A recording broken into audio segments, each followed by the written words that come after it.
한 노인이 무릎을 꿇고 있습니다. 깊은 탄식에 빠져 있습니다. 어째서 자기 백성들이 나라를 잃고 다른 나라의 포로로 끌려와서 오랜 세월 동안 이토록 고통스럽게 살아가고 있는지 그 이유를 생각합니다. 죄악 때문이었습니다. 노인 자신은 물론 백성들의 죄악 때문이었습니다. 이렇게 고통의 이유를 깨닫자 그는 회개하며 죄를 고백합니다. 자신의 죄와 자기 백성들의 죄를 고백합니다. 그는 자신과 백성들의 죄악을 이렇게 고백합니다. 오늘 본문 9장 앞에 있는 5절과 6절을 봅니다. 원문에 따라 표현하겠습니다. 우리가 범죄하였습니다. 우리가 패역하였습니다. 우리가 행악하였습니다. 우리가 반역하였습니다. 우리가 듣지 않았습니다. 이처럼 이들의 죄악은 한마디로 하나님을 반역하고 하나님의 말씀을 듣지 않았던 것입니다.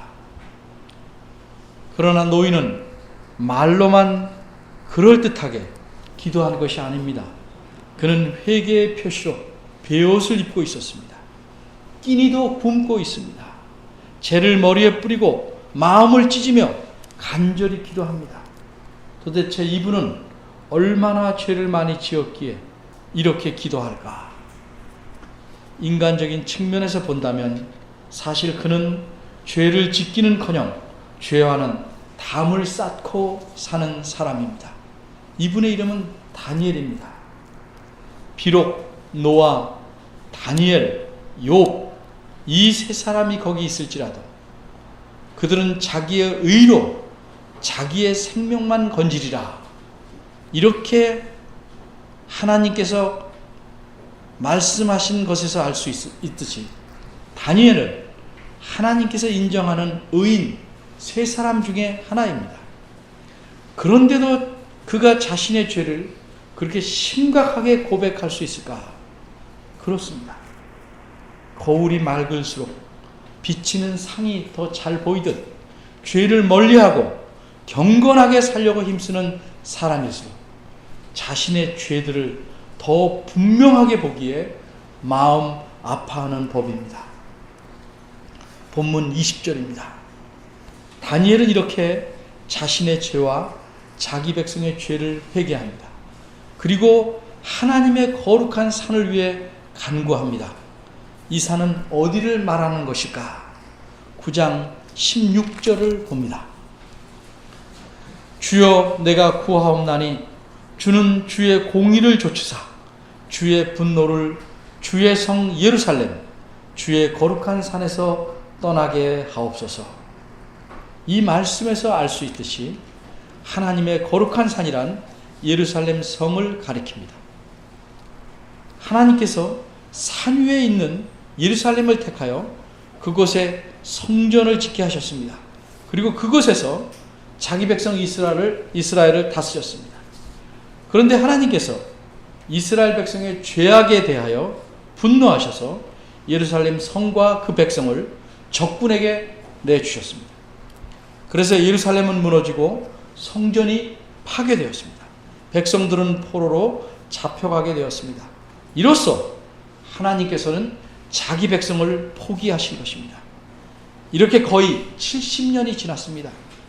따라서 다니엘이 하나님의 거룩한 산을 위해 간구한 것은 단순히 예루살렘 성 자체만 회복되기를 위해서 간구한 것이 아닙니다.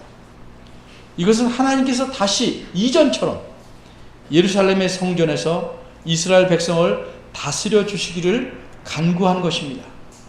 그래서 다니엘은 9장 19절에서 이렇게 간구합니다. 주여 들으소서. 주여 용서하소서. 주여 들으시고 행하소서. 지체지 마옵소서. 나의 하나님이여 주 자신을 위하여 하시옵소서. 이는 주의 성과 주의 백성이 주의 이름으로 일컫는 바가 됨이니이다.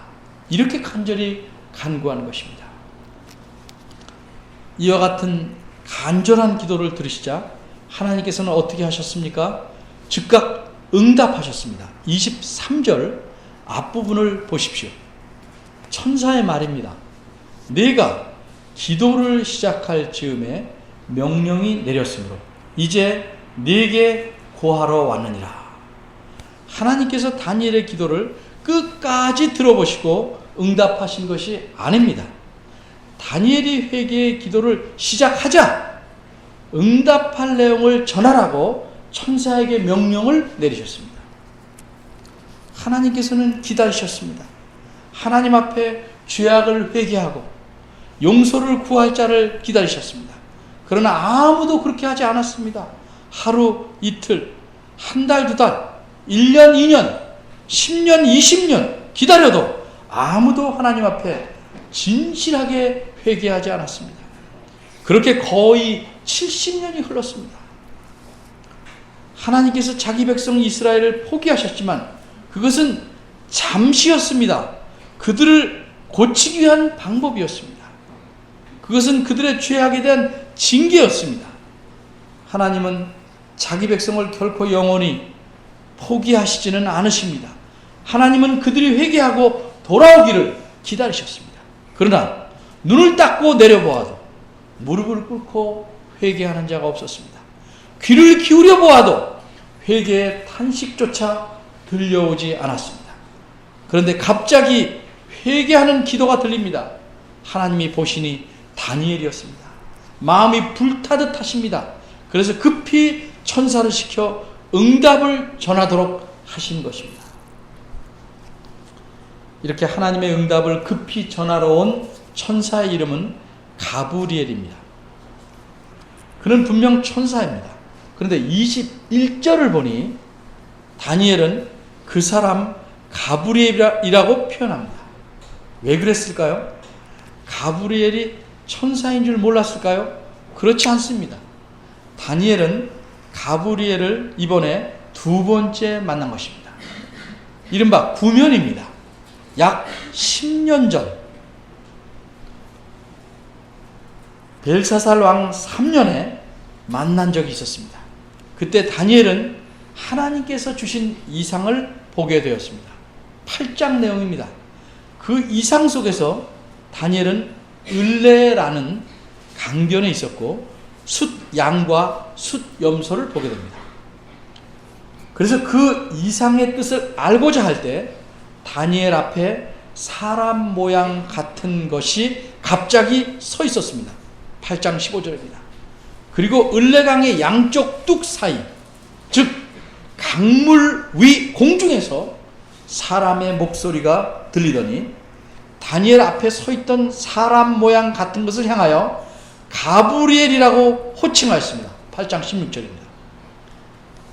이처럼 가브리엘이라는 천사가 사람 모양으로 나타나 다니엘 앞에 서 있었고 그가 다니엘에게 다니엘이 본 이상에 대한 해석을 알려주었습니다.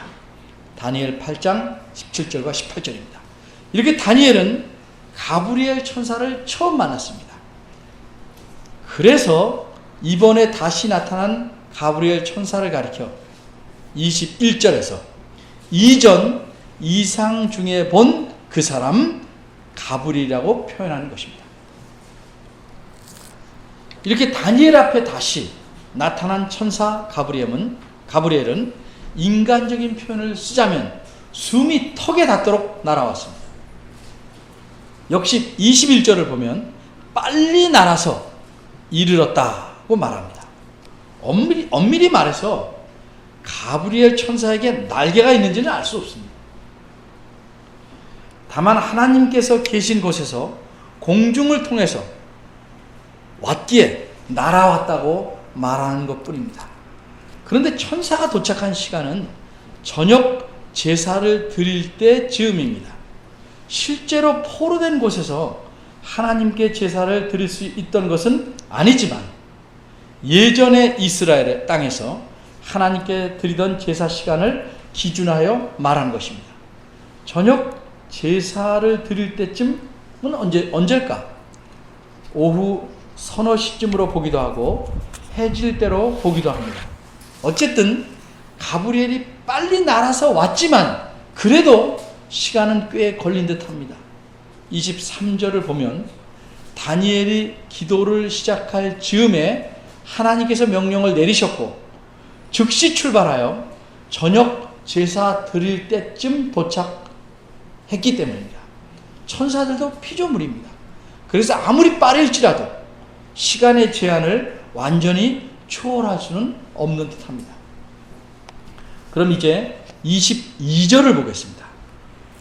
가브리엘은 하나님께서 응답해 주시는 내용만 갖고 오는 것이 아니고 그 응답한 내용을 깨닫게 하기 위해 다니엘에게 지혜와 총명도 주려고 왔습니다.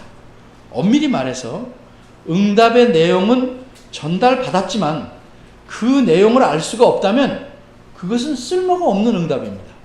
하나님의 응답은 실제적입니다. 그러기에 응답의 내용을 이해할 수 있는 능력까지도 포함해서 응답을 해주시는 겁니다. 다니엘서의 앞부분을 보면 다니엘은 그 당시 인간 세상에서 가장 지혜로운 사람이었습니다. 게다가 그는 하나님으로부터 모든 이상과 몽조를 깨달아 알 수 있는 은사를 받았습니다. 1장 17절입니다. 그러나 그렇다고 해서 다니엘이 하나님이 주신 이상을 보자마자 해석할 수 있었던 것은 아닙니다. 하나님의 일은 하나님께서 알려주셔야만 알 수 있기 때문입니다. 그렇다면 다니엘이 받은 은사는 어떤 역할을 하였겠습니까? 그의 은사는 원할 때는 언제나 자기 마음대로 뽑아낼 수 있는 자동 판매기 같은 것이 아니었습니다. 그것은 오히려 빈 그릇. 그러니까 그러나 다른 사람들은 가지지 못한 그릇과 같았습니다. 그것은 필요할 때마다 하나님께 구하여 하나님께서 주시는 내용물을 담을 수 있는 그릇이었습니다. 그러기에 다니엘은 이상을 보자마자 자신의 능력으로 깨달은 것이 아니라 그 해석을 하나님께 구하여 얻었던 것입니다. 그래서 이번에도 하나님께서는 이상을 깨닫는 데 필요한 지혜와 총명을 다니엘에게 주시려고 자신의 사자인 천사 가브리엘을 보내신 것입니다. 23절 하반절입니다. 천사는 다니엘에게 말합니다. 너는 크게 은총을 입은 자라. 이 말은 너는 하나님에게 매우 소중하다 하는 의미입니다. 하나님께서 다니엘을 귀하게 보시고 사랑하시기에 그가 회개의 기도를 시작하자마자 응답을 하셨습니다. 구체적으로 다니엘은 무슨 간구를 하였고 하나님께서 천사로 하여금 전하게 하신 응답의 내용은 무엇입니까? 먼저 다니엘이 하나님께 간구한 내용은 한마디로 이스라엘의 회복입니다. 그러나 이스라엘 회복이란 단순히 그들이 포로 상태에서 벗어나 이전에 살던 땅에 들어가 평온한 생활을 누리는 이른바 외적인 상태의 호전을 뜻하지는 않습니다. 진정한 회복이란 끊어진 하나님과의 관계를 회복하는 것입니다. 하나님께서 다시 왕으로서 이스라엘을 다스리시고 이스라엘 백성은 그분의 백성으로 살아가는 것입니다. 다시 말해서 언약의 회복입니다. 이스라엘은 하나님과의 언약을 깨뜨려서 그분을 배반함으로써 그분과의 관계를 절단내버리고 말았습니다. 그들은 자신의 죄악 때문에 비참한 처지의 그 결과로 놓이게 된 것입니다. 따라서 이 죄 문제를 해결함 없이는 하나님과의 어떤 관계 회복도 있을 수 없는 것입니다. 그리고 하나님과의 관계 회복이 없이는 진정한 의미에서 이스라엘의 회복이 있을 수 없습니다. 그러나 정말 중요하고 심각한 문제는 이 이스라엘 백성에게 스스로 죄 문제를 해결할 힘이 없다는 사실입니다. 9장 13절에 있는 다니엘의 기도에서 드러난 바대로 이스라엘은 죄악에서 떠나고 하나님 말씀을 경청함으로써 하나님의 은혜를 간구할 의향조차 없을 정도로 죄악에 중독되어 있었기 때문입니다. 그러므로 이제 이스라엘의 회복은 오로지 하나님의 긍휼하심과 하나님의 은혜로우심에 달려있는 것입니다. 그래서 하나님께서는 이스라엘의 회복을 위해 긍휼을 베푸셔서 이 죄 문제를 영원히 해결하시려고 하십니다. 이 사실이 24절에 나타납니다. 24절을 보겠습니다. 하나님께서는 자기 백성과 거룩한 성을 위해 70일회를 기한으로 정하셨습니다. 다시 말해서 하나님께서 자기 백성의 죄 문제를 영원히 해결하시려고 그 기한을 70일회로 정하신 것입니다. 그런데 하나님과의 관계 회복을 위해 죄 문제를 해결한다는 것은 단지 죄만 없애버리는 것에서 그치지 않습니다. 사람들의 관계에서도 흔히 볼 수 있듯이 사람들은 자신에게 크게 잘못한 사람에게 아량을 베풀어 용서를 해주기는 합니다. 그것도 큰 일입니다. 그런데 다시는 그 사람과 전처럼 친밀한 관계를 가지려고 하지 않습니다.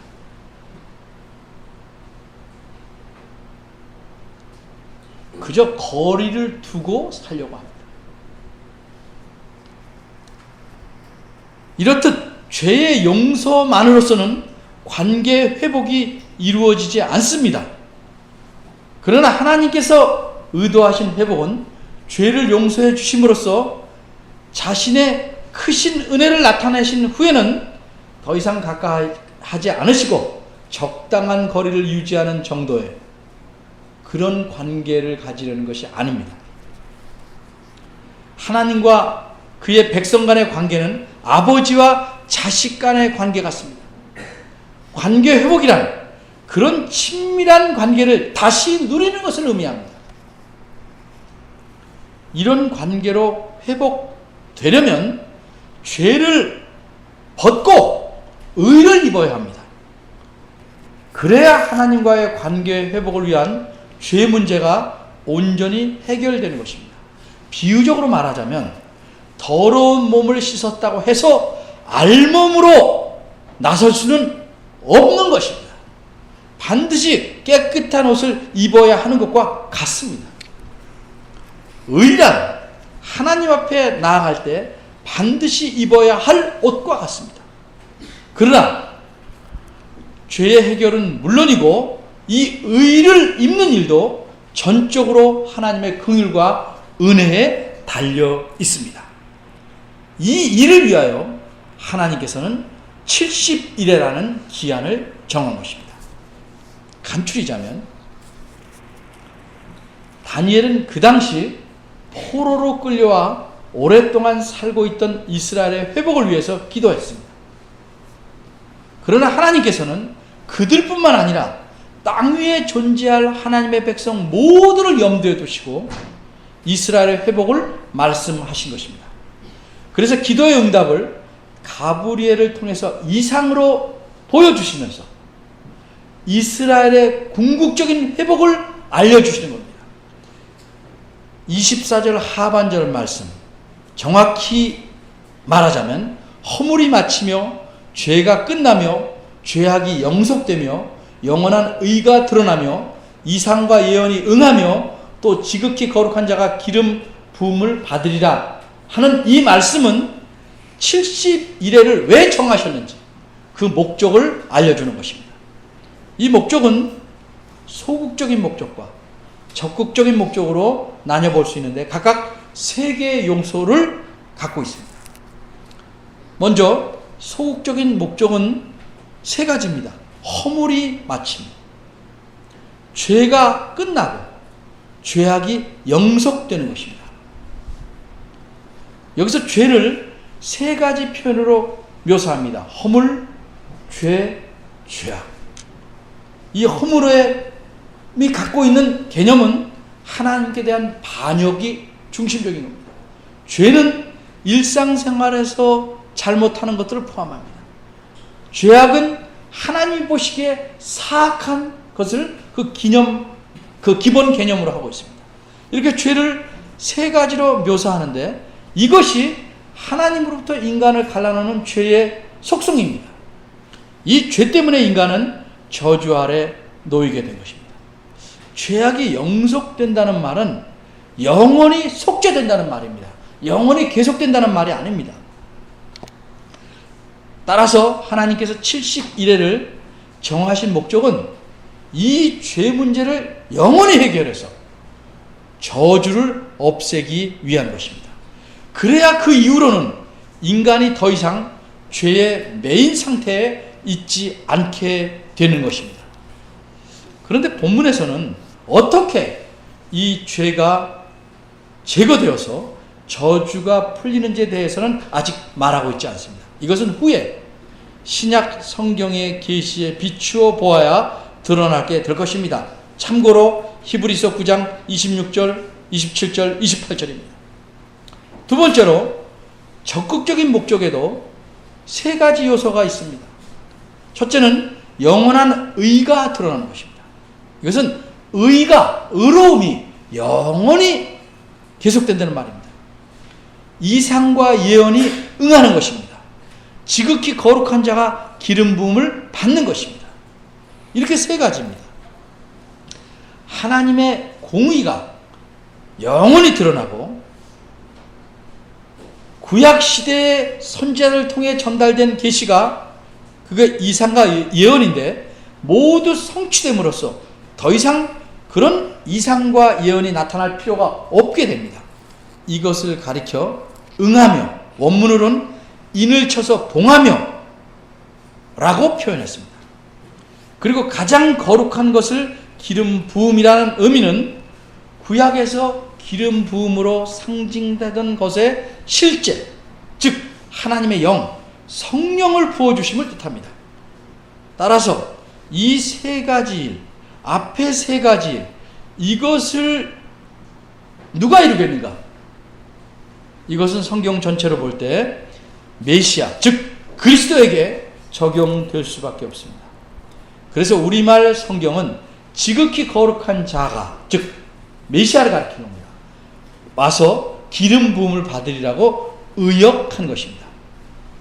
따라서 70일회가 정해진 것은 구약이 소망하던 메시아가 오셔서 인간의 모든 저주를 제거하고 구원을 이루시는 일, 즉 메시아의 사역을 드러내기 위한 것이다. 이렇게 말할 수 있겠습니다. 그럼 70일에는 무엇이고 어떻게 구분되고 이런 것은 두 번째 시간에 하겠습니다. 오늘은 여기까지. 70일회를 정하신 목적이 무엇인가? 왜 70일회를 정하셨는가? 하는 내용만 오늘 말씀을 드립니다. 정리하자면 이 말씀에서 우리가 생각해 볼 수 있는 것은 죄로 물들어 사는 인간에게, 그래서 모든 저주를 받을 수밖에 없는 이 인간들에게 유일한 최고의 치유책이 무엇인가? 그것은 메시아이신 예수 그리스도이십니다. 이것이 하나님께서 사람을 위해 내놓으신 처방입니다. 죄를 용서함 받고 의롭게 되지 않고서는 어느 누구도 하나님과 화목할 수 없습니다. 하나님을 자기 하나님으로 삼을 수 없습니다. 그런데 인간은 아무도 자기 힘으로 스스로를 치유할 수 없습니다. 스스로 하나님과 화목할 수 없습니다. 오직 그리스도를 통해서만 가능합니다. 그리스도를 통해서만 죄에서 벗어나서 하나님의 백성, 하나님의 자녀가 될 수 있는 것입니다. 이것이 죄에 빠져서 영원히 하나님의 진노를 받을 인간을 위해 하나님께서 세우신 구원 계획입니다. 그래서 우리 모두도 이 계획으로 그리스도를 통해서 하나님께 구원을 얻었습니다. 하나님의 은혜로 하나님의 백성이며 자녀가 되었습니다. 하나님과 화목하게 되었습니다. 하나님의 다스림을 받고 살아가는 백성이 되었습니다.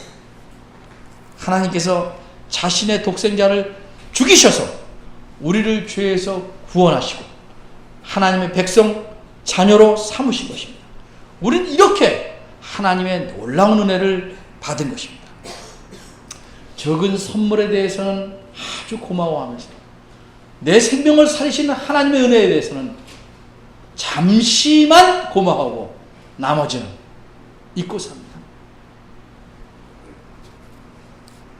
하나님이 이렇게 놀라운 은혜를 한 번에 주시고 그 다음부터는 은혜를 끊으신 게 아니고 매일을 하나님의 은혜 속에서 살아가게 합니다. 공기와 물이 그러하듯이 하나님의 은혜가 우리는 살리는 것입니다. 그러나 과연 우리가 이렇게 하나님의 은혜를 받은 자로서 정말 감사하고 사는가? 하나님의 다스림을 받으며 그분의 뜻에 내 삶을 모두 맞추어 순종하며 살아가고자 하는가? 생각해 봐야 할 것입니다. 늘 이런 생각을 우리 삶 속에서 끊이지 않고 하며 살아가는 여러분이 되기를 바랍니다. 기도하겠습니다. 어느 순간에도 자기 백성을 버리지 아니하시는 하나님, 하나님을 배신하고 제 마음대로 살다가 막다른 골목에 이르러도 하나님께 도움을 간구하면 결코 외면하시지 않고 즉시 도우시는 하나님, 이런 하나님의 긍휼과 사랑을 저희들이 배반하지 않게 하시며 시험하지도 않게 저희들을 깨우쳐 주옵소서. 입으로는 하나님의 은혜를 말하지만 우리 삶에서는 그 은혜를 감사하지 못하는 저희들의 거짓된 삶을 용서하여 주옵소서. 저희의 삶이 하나님의 손에 달려있음을 알고 하나님을 경외하는 자로서 살아가게 하옵소서. 그래서 하나님 앞에서 사는 삶이 그 자체가 저희의 감사와 기쁨이 되게 하옵소서. 날마다 내 속에서 끈질기게 살아가고 있는 죄와 그 쓴 뿌리를 볼 수 있게 하시고 그 죄를 용서하시는 하나님을 만나게 하옵소서. 순전한 마음으로 하나님을 섬기며 하나님으로 만족하는 법을 배우게 하옵소서. 그리하여 저희를 통해 하나님의 교회가 거룩해지며 튼튼해지고 하나님의 나라가 확장되게 하옵소서. 예수님의 이름으로 기도합니다. 아멘. 다 같이 일어나셔서 송영 부르시겠습니다.